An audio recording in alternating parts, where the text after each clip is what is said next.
Hi, I'm Dr. Dave Janda. Welcome back to Operation Freedom Briefings. The goal of these briefings and my weekly radio show, Operation Freedom, is to provide you information the bought-off, lamestream, fake media will not touch. You can join us on the radio show every Sunday. It's free from 2 to 5 Eastern. You can stream it live. Go to davejanda.com, go to the upper right-hand corner, hit the listen button, and you're welcome to join us. We have great guests, great analysis. Again, information fake media is not going to touch. In addition, we're available 24/7 on this YouTube channel with our videos that we put out about once a week. And in addition, we're also available at davejanda.com. We have the free side, the public side, where we upload information on a regular basis. We also have the subscription side, 2 extra shows a week, also access to our podcast 24/7 and the archives of the show, all available at davejanda.com. On the subscription side, 30 cents a day, I believe one of the biggest bangs for the buck in all the internet. I hope you join us on the free side, and if you so choose, on the subscriber side. Today's topic is President Trump and the big club and the takedown. This past Sunday on the radio show, I did a segment called The Big Club. And guess who's not in it? It was based on the great George Carlin's political satire. If you get a chance, and it's the language is a bit off, but again, very effective, as all George Carlin's pieces are. It was about the big club. Now George Carlin, remember, when he did this video presentation, it was 2005. He did not say deep state. He did not say globalist syndicate. He did not say New World Order crowd. But that's who he was referring to.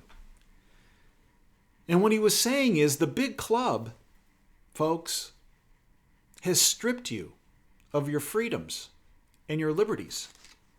That they own all politicians. I believe he's correct in all that.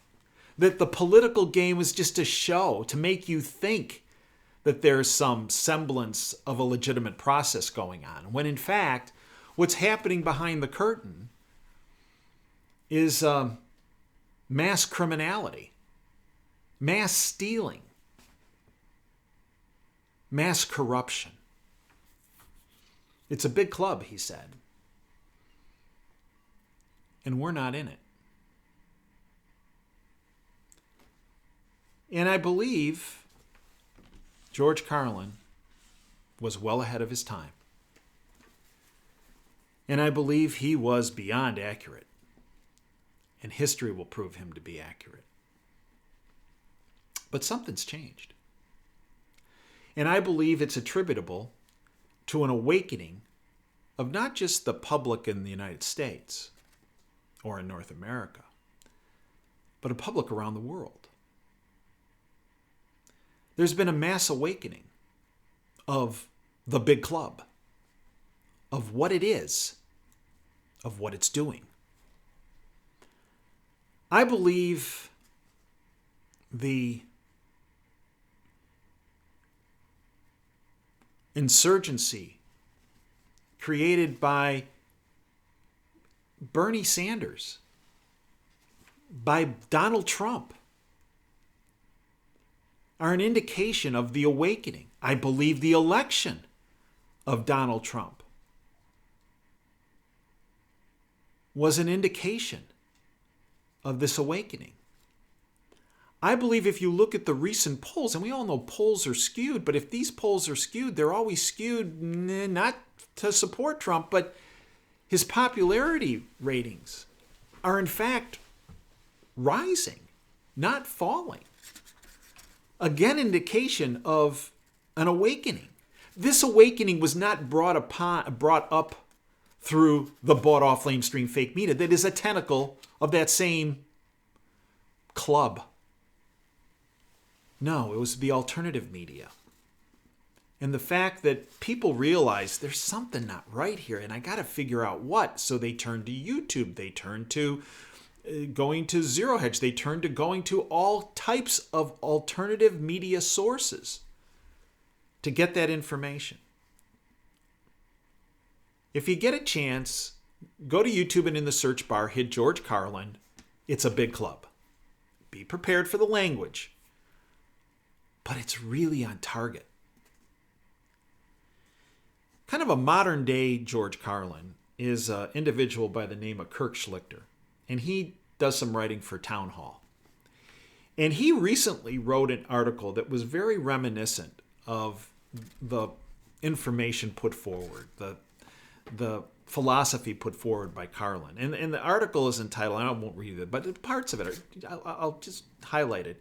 You're a sucker if you don't believe the system is rigged. In other words, it's a big club and we're not in it, right?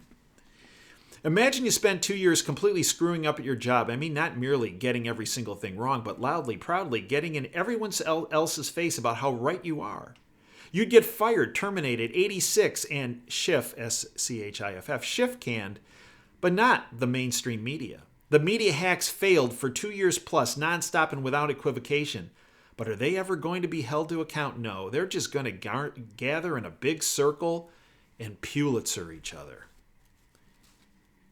Imagine you committed a racial hate crime where you falsely accused people who didn't look or think like you of a horrible atrocity, and that you'd have gladly picked some poor saps with the wrong skin tone out of a lineup and sent them to prison for decades given the chance. Now imagine that you studied really hard while the rich kids partied and smoked dope and splattered water on you by running their BMWs through puddles as you walked home from high school. Now imagine how you feel when Durwood Rich Guy the Fourth gets admitted to Harvard when he can't count past 10 with his Gucci loafers on and you get slotted on a waiting list for Gumbo State University. Imagine you handled classified information, you took it home and put it on your iPad. Do you think the FBI would give you a pass? The American dream, and Carlin points about the American dream becoming an American nightmare, and again, he recorded that in 2005. Schlichter states, the American dream has morphed into the American grift, and we normal people are the marks. Let's stop pretending. Let's stop accepting the ruling class's lies, and let's stop lying to ourselves. America has changed. There used to be one standard, one set of laws, one set of rules. Now there are two. The one set of rules for normal people like us is designed to jam us up, to keep us down, to ensure that the power of the powerful never gets challenged. And the one set of rules for the elite can be summed up like this. There are no rules. Our elite is not elite.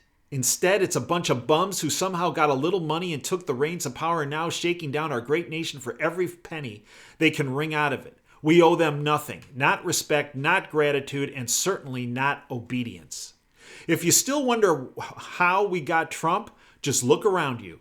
He's a cry for help, a scream against the injustice we're surrounded by. This injustice is poison to our country. This injustice is what makes republics fall apart. When the worthless ruling class pushes its contempt in the people's collective face so hard and for so long that the population finally screams, quote, the hell with this, end quote. Schlichter, Kurt Schlichter, the George Carlin of 2019. It's outstanding. In other words, what's he saying? What's Carlin saying? What's Schlichter saying? What are all of us saying? It's a big club, and we haven't been in it. But something has been occurring, and it's the awakening. The awakening of all of us. The awakening of our country. The awakening of the world to the global elite, the New World Order group, the deep state, whatever you want to call it. And folks, because of this awakening, the club, the big club, and what they use as a club is splintering into 1,000 pieces. The deep states, the big club's big club, was going to be the Mueller report. It was going to cave in. It was going to crush President Trump. It was going to crush and beat apart the Make America Great movement of you, of me, of every person standing up against the deep state. Well, what happened to that club? It shattered. And now, the big club, is being whittled away to nothing. It's being taken down. Oh, come on, Dave. Really? I don't see anything. You're not looking. Listen to what President Trump recently said. When their big club, the Mueller report, was found to show that citizen Trump, President-elect Trump, President Trump was not involved in treasonous activity with Russia. And in fact, obstruction charges were not prosecuted, were not put forward. Quote, they've got big problems. End quote. Trump vows to hold officials behind collusion hoax accountable. Oh, when was the last time the deep state was held accountable? Right.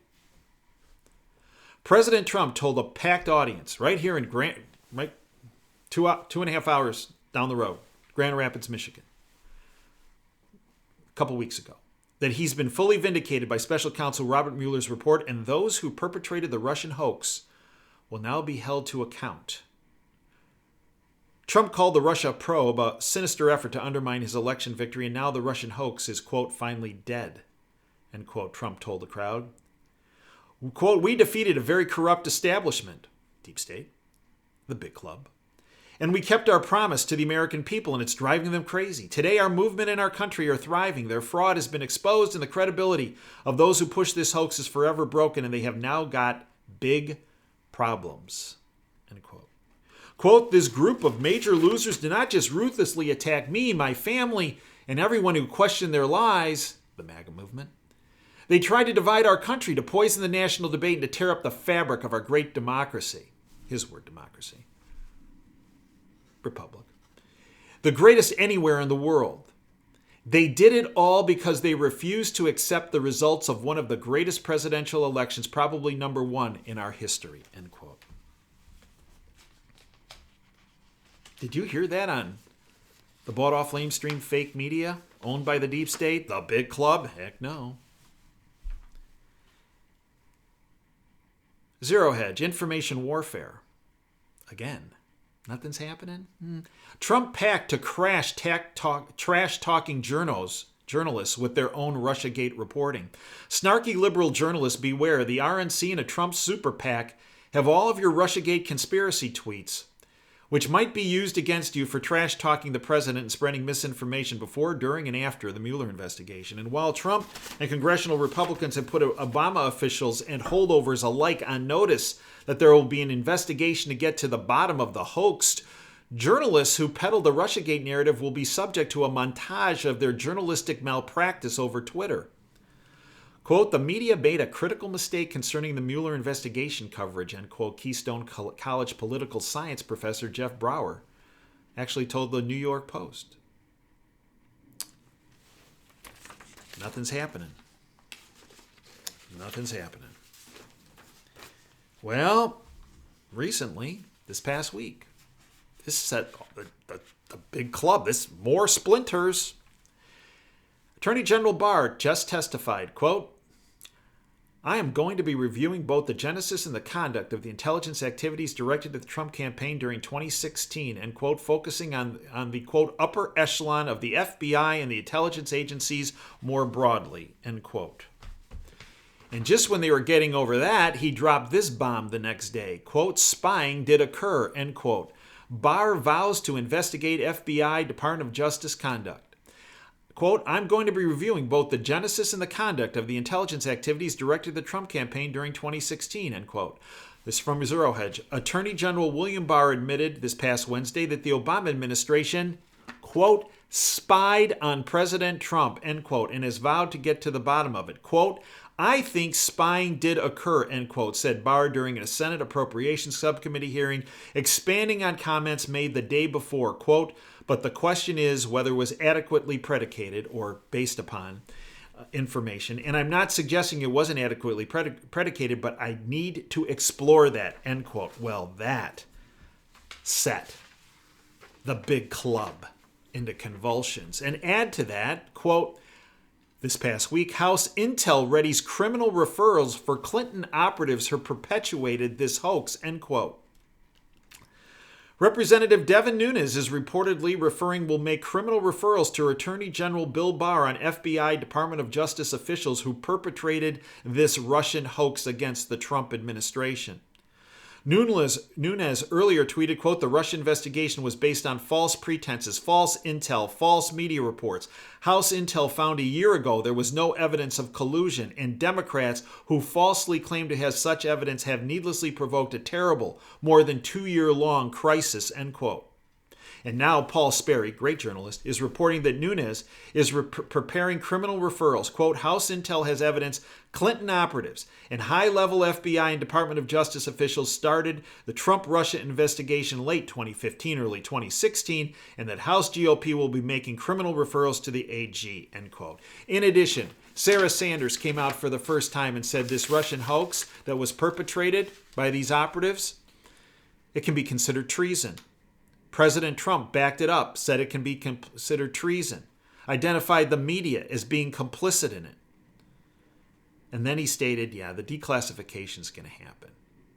And he outlined to Hannity that Clinton was not off the hook. Well, we haven't seen any indictments. Not looking hard enough. Just this past week. I know.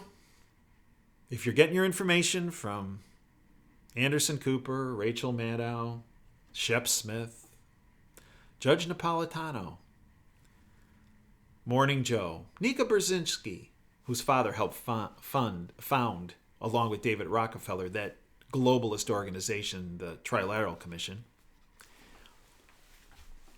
But this was on Zero Hedge. It begins. Ex-Obama counsel indicted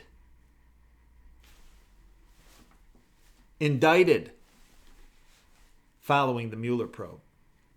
And what will be the first case linked to Robert Mueller's report? Their big club. Trying not to be such a big club against Trump, but is that big club, the Mueller report, being used against members of the big club? Could be. In what may be the first case linked to Robert Mueller's report since the special counsel concluded President Trump did not collude with Russia, the New York Times reports that lawyers for Greg Craig, a White House counsel in the Obama administration who also represented Bill Clinton in his impeachment hearings, was actually indicted. Greg Craig, who served as senior legal roles for 2 Democratic presidents, reportedly refused to accept a plea deal. Mr. Craig served as White House counsel to President Obama for the first year of his administration. He also served as a senior legal advisor to President Bill Clinton during the impeachment inquiry into the president's conduct. Mr. Craig was charged with making false statements to the Justice Department unit that oversees activities of foreign agents. Through other charges are possible. It appears that he did some work for the Ukrainians. And in fact, the Ukrainians have come forward and said, Hillary Clinton's campaign tried to collude with officials in the Ukraine to throw the election her way and against Donald Trump. And then we also have the information that I've discussed on my platform about, again, forget creepy, Biden has a major Ukraine problem. Joe Biden appears to have made a major tactical effort this past year. He bragged to an audience of foreign policy experts how he threatened to hurl Ukraine into bankruptcy if their top prosecutor, General Viktor Shokin, was immediately fired. This according to The Hill's John Solomon. Well, why is that important? In what may be an amazing coincidence, the prosecutor was leading a wide-ranging corruption investigation into a natural gas firm which Biden's son Hunter sat on the board of directors. The prosecutor, Biden got fired, was leading a wide-ranging corruption probe into the natural gas firm Burisma Holdings that employed Biden's younger son Hunter as a board member. U.S. banking records show that approximately $166,000 a month from that company Burisma from the spring of 2014 through the fall of 2015 during a period of when Vice President Biden was the main U.S. official dealing with the Ukraine and its tense relations with Russia, was actually deposited in the same company that Biden's son worked for. And appears because these investigations were ongoing against those financial transactions, Biden stepped in along with the blessing of Obama, according to Biden, to get that guy to back off. Again, more evidence that the big club is shattering. This past Friday, I put out a Dave versus MSM, and in particular, I spoke about Sidney Powell. Sidney Powell's going to be, she's a fantastic litigator. She's going to be on our Insider Insight series this week on our subscription service. In particular, Sidney has been the person first out of the box and pushing this, and it appears the president has now locked onto it, that there's a statute, Title 8, Section 1182, subclassification small f, that can be used to close the border, to stop this huge influx of illegal aliens into our country, so that the wall can be built, so that the appropriate measures can be put in place to process these individuals so they're not just streaming in.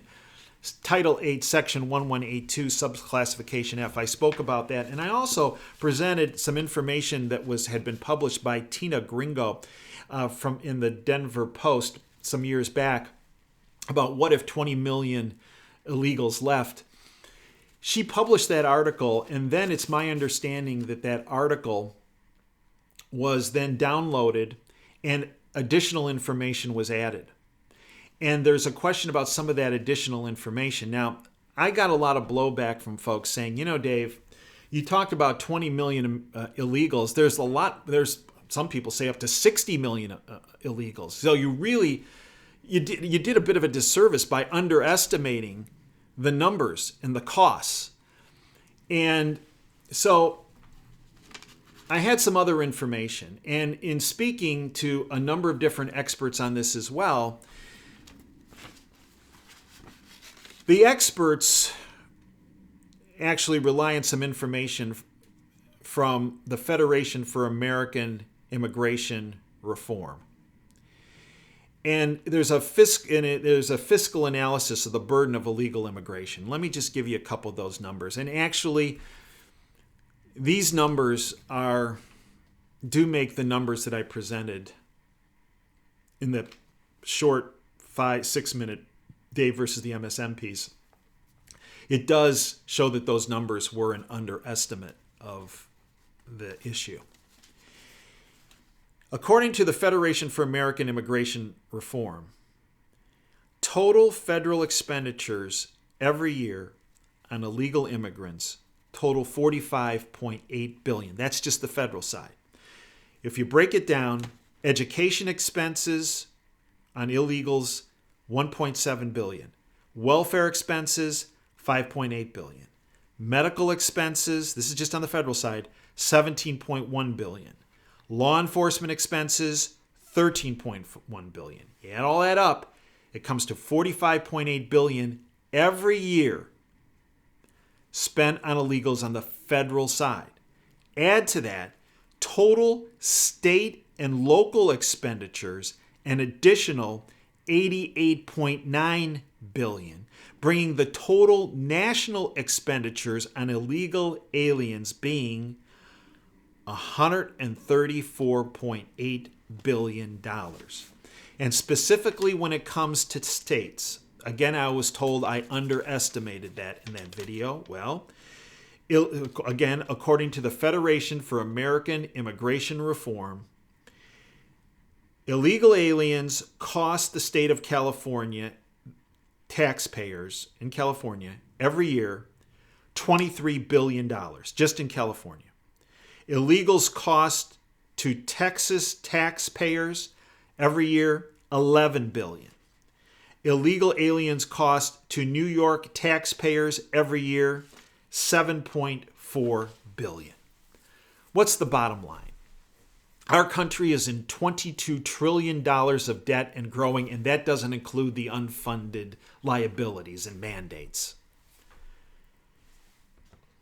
We cannot afford $1 billion or in my opinion, $1 of extra expenditures, we're already broke. We're already in debt. We're already bankrupt. And unfortunately,